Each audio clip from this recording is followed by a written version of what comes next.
So, ito na yung leftover natin na bangus sisig. Sisig bangus leftover from Noche Buena. Hello everyone! Welcome sa Kitchen Pinoy.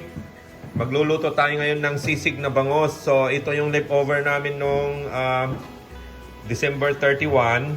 Ayan. Na inihaw na bangus. So, ito.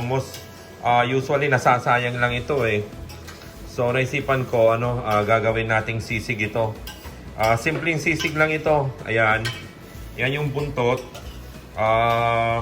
Maraming tinik yan. Kaya, tinanggalan ko na siya ng tinik. Ayan. And ito yung mga ingredients natin. Ito, may kunting garlic tayo. Then, sibuyas. Ito yung sili. Optional yan. Sa ito, ginger. Ayan. Para mabango siya. So, igisa na natin to. Simpleng gisa lang ito at saka kailangan natin ng mayonnaise. Ayan. So, umpisahan natin. Masarap ito. Ito. Lagyan ko lang siya ng konting olive oil lang inilagay ko. Ayan. So, napainit ko na siya. And lalagyan ko ng butter para katamtaman butter lang ilalagay natin dyan. Diyan natin siya gigisa. Ayan.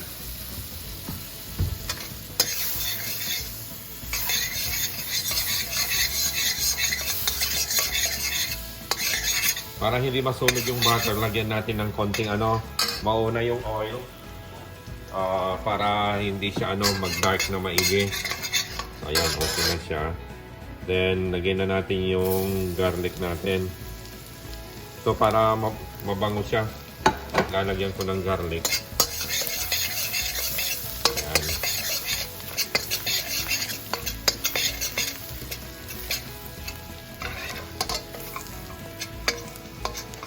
So, ayan lang natin muna siyang maging mag-brown ng konti. Yung top ng sibuyas, inilagay ko. Ayan.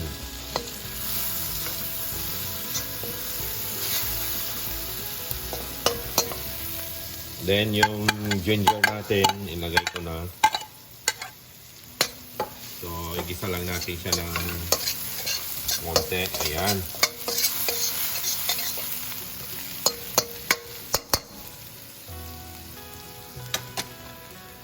So, now, ilagay na natin yung na-debone ng bangus natin. Ito yung leftover na bangus. Ayan. Para mas masarap siya kaysa maitapon lang siya. So, bakit di natin gawing sisig? Then, yan.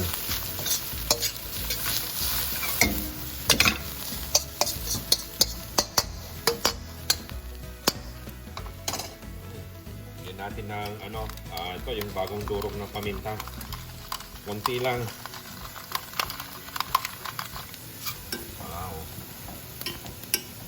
Lagyan natin siya ng konting asin. Ayan. Yung konti lang nilagay ko. Then mix lang natin siyang konti.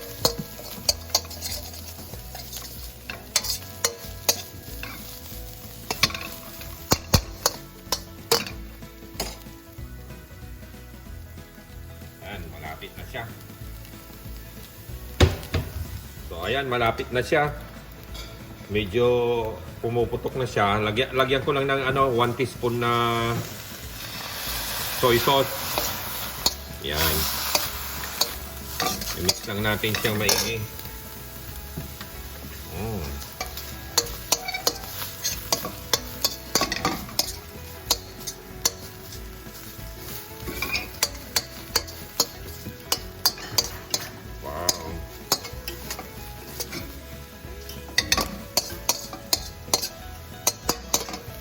Then, ilalagay ko na yung sili natin. Yan. Yung sili, optional yon. Yan. Yung sili namin na yon, malalaki yon, pero ang tawag nila doon, habanero. Napakaanghang ng sili na yan eh. Yan.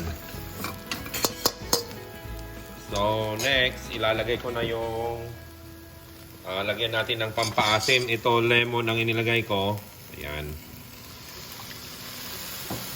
Ayan, lagyan na natin.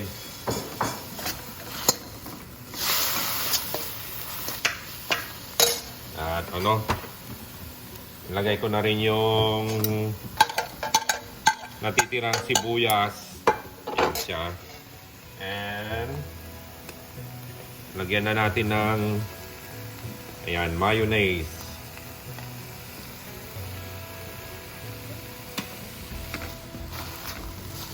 So, pinatay ko na siya niyan. In-off ko na yung apoy niya. Mini-mix ko na lang siya dito na ganyan.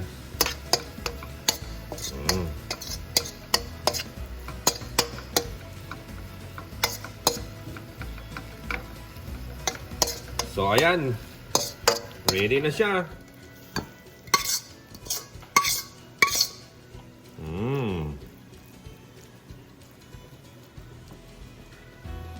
So, ito na yung leftover natin na bangus sisig. Sisig bangus leftover from Noche Buena noong December 31.